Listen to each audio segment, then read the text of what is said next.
Pak Kiai, saya mau bertanya. Di zaman sekarang kan ada biasanya itu pulsa yang masuk ke nomor kita. Dan itu bagaimana hukumnya pulsa yang nyasar ke HP kita? Nyasar. Oh, kita nggak tahu tiba-tiba ada pulsa yang nyasar ya, masuk ke HP kita. Dibuang nggak mungkin. Ya, pertama begini, kalau kita tahu ada counter HP yang jualan pulsa, kita tahu bahwa counter A itu yang ngirim nyasar, kita tahu.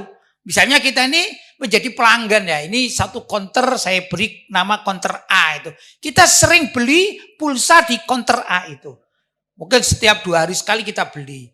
Kan mungkin nama kita ini sudah tertulis di situ ya, mungkin. Akhirnya dia ini ada pelanggan lain, tiba-tiba dia mengirim pulsa ke nomor HP kita. Kan mungkin terjadi. Dan kita tahu, kita hafal. Loh, ini kok dari counter A. Maka kewajiban kita adalah mendatangi counter A itu. Kita bertanya, Pak atau Mas, apakah sampean mengirim pulsa ke tempat saya? Mesti dia akan mengatakan, saya cek. Oh iya, salah.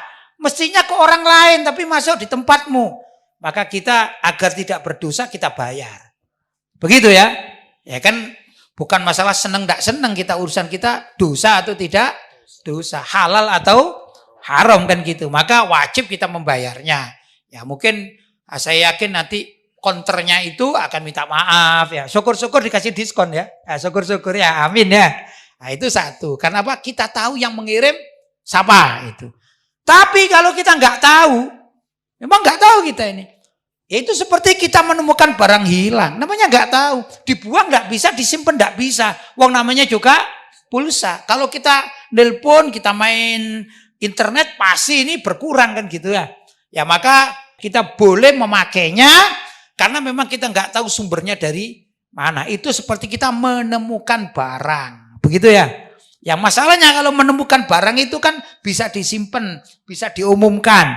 Nah kalau pulsa kan sulit. Ya itu ya anggap saja ini dapat rezeki itu ya, dapat rezeki. Dan ini juga terjadinya dalam 1 tahun belum tentu sekali ya. Mungkin seumur hidup cuma 2 kali gitu ya. Ya sambil kita mendoakanlah mudah-mudahan counter yang mengirim ini dapat pahala gitu ya, kita doakan. Ya bisanya cuma gitu. Mau diapakan? Dibuang enggak? Mungkin. Dikembalikan juga kemana kita mengembalikan? Kan gitu. Ya akhirnya menjadi seperti barang temuan. Nah, cuman memang kalau di dalam fikih itu barang temuan kan harus diumumkan selama 1 tahun baru bisa dimiliki kan gitu dengan kaidah-kaidah tertentu. Maksudnya gini, dimiliki itu. Misalnya ini ya, saya menemui ini ya, saya umumkan, ada enggak yang punya HP ini? Saya menemukan di meja ini. Kalau enggak ada yang ngaku maka boleh saya pergunakan ya.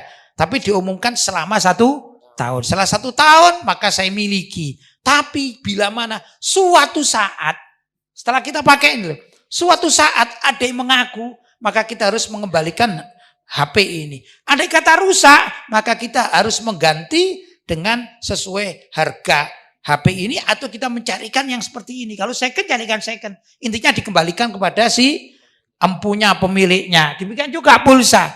Andai kata suatu saat tiba-tiba konternya itu mengatakan, misalnya, Mas, mohon maaf ya, saya salah kirim pulsa kepada sampean, maka kita harus mengembalikan atau membayarnya. Begitu. Tapi kalau nggak diketahui, ya itu rezeki kita. Mau diapain nggak bisa.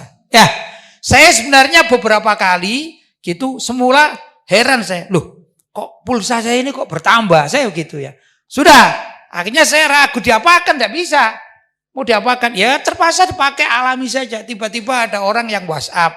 Itu kadang-kadang mengatakan, Pak Kiai, mudah-mudahan pulsa kiriman saya tadi bermanfaat untuk dakwah Pak Kiai. Ya saya katakan terima kasih atau jazakumullah khairan katsira.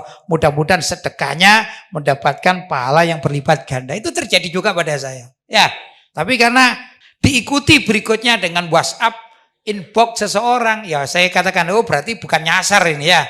Tapi ini adalah kesengajaan. Tidak apa-apa gitu. Jelas ya? Baik.